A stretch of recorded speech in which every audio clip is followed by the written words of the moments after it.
그 운이라는 거를 어떻게 만들 수 있을까? 운이 좋아지려면 구체적인 방법 같은 게 있을까? 안녕하세요. 반갑습니다. 청교학입니다. 요새 그 난리인 그 바이러스 때문에 벌써 상명학 식구분들 못 본 지가 벌써 꽤 오래된 것 같아요. 아마 마지막으로 뵌 지가 한 2월 중순이었나? 아마 그때쯤이었던 것 같은데 지금 벌써 3월 말이 됐으니까 거의 한 달 넘게 지금 우리가 못 보고 있죠? 다들 어떻게 잘 참고 기다리고 계신지 모르겠습니다. 아니면 그냥 다들 혼자서도 잘 지내고 계시고 뭐 그런 거 아니겠죠? 저만 엄청 보고 싶고 뭐 이런 건 아니죠? 그래서 그 바이러스 때문에 뭐 이래저래 집에 있는 시간이 좀 더 길어지다 보니까 뭘 해볼까 하다가 가끔 시간이 날 때 뭐 예전 상명학 강의록이나 동영상 강의라든가 그런 걸 다시 한번 복습하면서 뭐 이게 이런 뜻이었구나. 그때는 대충 지나갔는데 이게 이제 와서 보니까 또 의미가 다르네. 그거를 그냥 혼자 방에서 그냥 하는 것보다는 그리고 나는 이렇게 이해했는데 교주님은 어떤 뜻으로 생각을 하고 이런 말씀을 하셨을까? 뭐 이런 거 이제 중얼중얼 이렇게 썰로 풀면서 여러분들도 겸사겸사 뭐 같이 보여드릴 수 있으면 좋지 않을까 그런 생각이 들어서 상명학 강의 중에 좀 괜찮다, 좀 의미 있었다, 감동이었다, 좀 이런 게 있으면은 이렇게 간간히 좀 보면서 이야기를 해보는 시간을 가져보려고 합니다. 근데 사실 이 운이라는 게 중요하다는 거는 다들 알지만 혹시 이런 생각 해보신 분들은 없나요? 약간 미신이라든가 아니 어쨌든 노력을 해야지 노력을 해서 뭘 성취를 해내고 이래야 성공을 하는 거지 그 운이라는 거 뭐 중요하다는 건 알지만 뭐 내가 뭐 어떻게 뭐 열심히 한다고 그게 운이 뭐 돌아오는 것도 아니고 내가 열심히 산다고 그 운이라는 게 딱 나한테 찾아오리라는 보장도 없고 그러다 보니까 결국에는 믿을 건 나밖에 없다, 믿을 건 나 자신밖에 없다, 약간 막 이런 말들 하는 사람들처럼 결국에는 노력하고 열심히 살아야 되는 거 아니냐, 약간 이렇게 약간은 반포기 비슷하게 하는 분들이 아마 대다수일 것 같아요. 저도 상명학을 배우기 전까지는 좀 비슷한 생각이었던 것 같아요. 근데 서양 속담에서도 한 트럭의 노력보다 한 컵의 행운이 더 소중하다 이런 말이 있다고 합니다. 그래서 그런가 제가 이 강의를 보고 얼마 안 있어서 유튜브를 가보니까 제가 이 화선진류 개운법이라는 강의를 들은 걸 알았는지 바로 그 유튜브 알고리즘이 신해철 씨가 했던 어떤 영상을 하나 연결해 주더라고요. 그 제목이 아마 성공은 운이다 뭐 약간 좀 그랬던 것 같은데 거기서도 신해철 씨가 좀 비슷한 말을 했던 것 같아요. 여러분들 뭐 열심히 살고 뭐 노력하면은 성공할 수 있는 줄 알죠? 아니에요. 제가 오늘 인생의 비밀을 알려줄게요. 인생의 비밀은 성공은 모두 운이 좌우한다. 노력 이런 거는 그 운이 없는 사람들이 너무 좌절하지 말라고 그런 뜻에서 만들어 놓은 말이지 사실 인생의 성공을 결정짓는 건 몽땅 다 운이다. 그래서 그걸 인생의 비밀이라고 하는 거다. 약간 이런 취지로 말씀을 해주셨던 영상이었던 것 같아요. 서양 속담에서도 한 트럭의 노력보다 한 컵의 행운이 더 소중하다 이런 말이 있다고 합니다. 사실 다 알죠. 노력 아무리 해도 안 되는 사람은 죽어라 안 되고 노력 안 하고 빈둥빈둥 그냥 자빠져 살고 있어도 희한하게 또 잘 나가는 사람들은 잘 나간단 말이에요. 그래서 세상이 불공평하다고 하는 거겠죠? 그래서 운에 있고 없음은 인생에 있어서 가히 절대적이라고 할 수 있다. 이게 상명학에서 가르치는 인생의 지혜 중 하나입니다.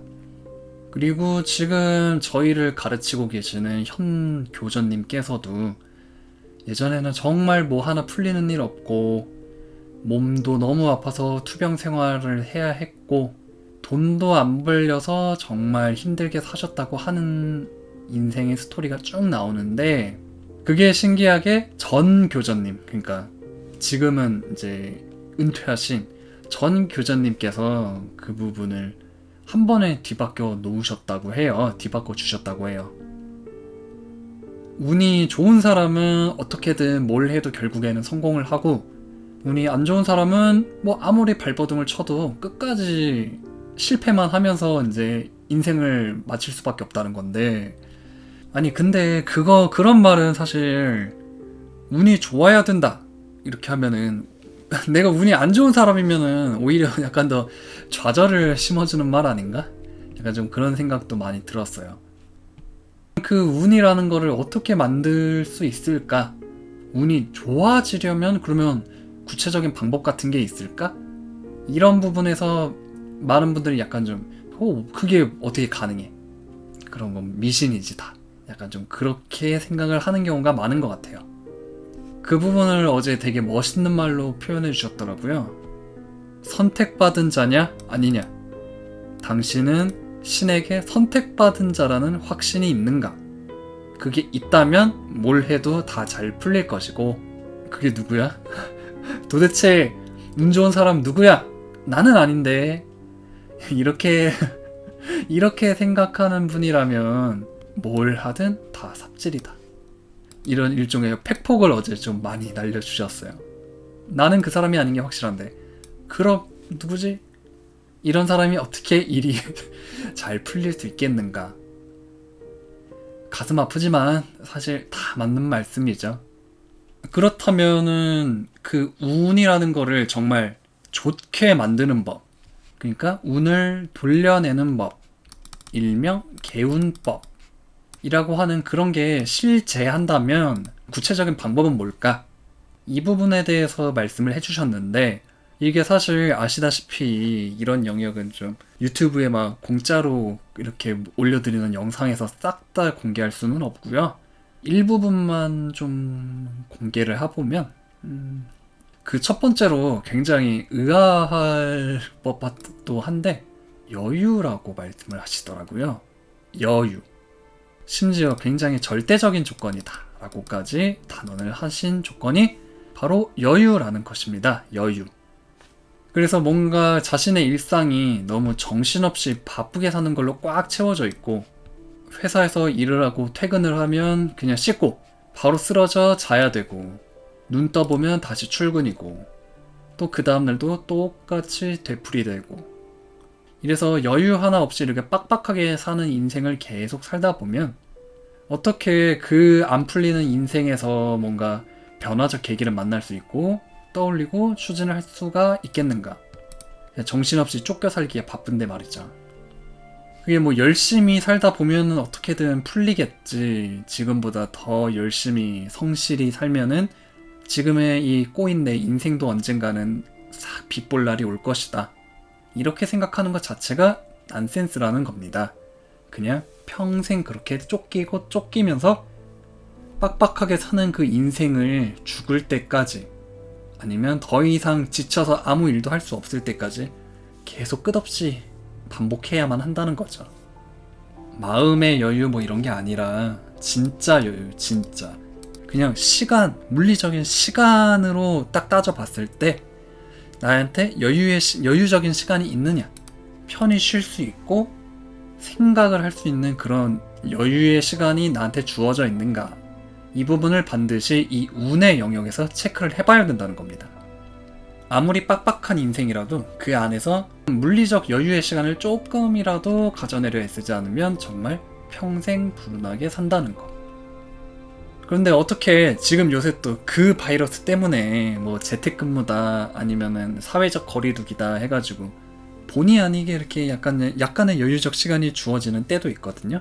그런데 그 여유의 시간이 나면 신기하게 많은 사람들이 그 빈 시간에 뭔가를 또 시작하려고 합니다. 뭔가를 자꾸 처한다고 뭘 처하고 앉아있다고 이렇게까지 표현을 하셨어요.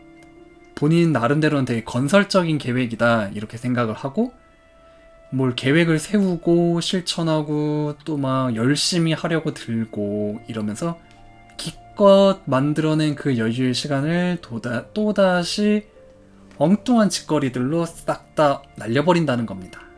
또는 그 반대로 그 여유의 시간이 생기면 그놈의 킬링타임, 음악을 듣는다거나 뭐 웹툰 정주행, 넷플릭스, 게임하기, 뭐 쩝쩝대면서 간식 먹고 먹기, 맛집 탐방하기, 쇼핑하기, 여행 가기 등등을 하면서 그 시간에 이제까지 지쳤던 나를 위해 뭔가 힐링할 시간을 줘야겠다 이러면서 그 피 같은 금 같은 여유의 시간을 또 홀랑 날려버리곤 합니다. 밤늦게까지 뭐 침대에서 막 끝까지 스마트폰 서핑하다가 도저히 못 버티겠다 싶으면은 그때 거의 기절하듯이 까무룩 잠이 든다거나, 주말 동안에도 어떻게든 뭔가를 하려고, 뭔가 화끈하게 놀려고 좀이 쑤셔서 견뎌내질 못한다거나, 교주님 표현을 빌면 가열차게 놀려는 그런 사람들이 그 반대 영역에 해당합니다. 당연히 아까 말씀드린 대로 뭔가 여유의 시간이 나면 어떻게든 또 그 시간에 건설적인 무언가를 하려고, 성실히 살려고 아둥바둥 되는 그런 접근, 그리고 그 반대로 그 여유의 시간에 뭔가 킬링 타임, 시간을 죽이는 짓거리들을 하면서 스트레스를 풀려는 사람들, 그 두 가지 모두 불운 팔자, 평생 불운하게 살 팔자의 대표적인 모습이라고 하겠습니다. 이런 부분에서 소호향이라는 걸 강조하는 거죠. 소호향에 대해서는 예전에 청교학 블로그에 아주 잘 정리된 글이 있으니까 참고해 보시기 바랍니다. 이렇게 또 블로그 홍보를 또 한번 해주는 거죠. 이 정도는 해도 되죠? 그리고 이제 그거 못지않게 중요한 두 번째로 이제 알려주시는 게 있는데, 첫 번째가 요즘 내가 스케줄이 너무 빡빡하고 그래서 심신이 좀 피곤한 상태다. 이러면 소호양을 함으로써 뭔가 삿된 것들을 멀리하고 뭔가 뭐 성실히 하는 것도 허무하게 날려버리는 것도 그 두 가지 모두 하지 않으면서 소호양을 꾸준히 해주시면 되고, 또 하나의 접근이 있는데 그 부분은 제가 더 보여드릴 수 없을 것 같습니다. 이게 제 맘대로 성묘학을 막 뿌리고 전할 수 있으면은 제 맘대로 하겠는데, 이게 제가 가르치는 게 아니라 저 역시도 교전이라는 스승님으로부터 배우는 부분이기 때문에 함부로 공개를 할 수가 없어요. 그러니까 오늘 영상에서는 여기까지만 공개하는 걸로 하겠습니다. 자, 그럼 오늘 영상은 여기까지입니다. 괜찮으셨다면 좋아요, 구독, 알림 버튼 한 번쯤 눌러주는 거 잊지 마시고요. 다음에 또 뵙겠습니다. 청교학이었습니다.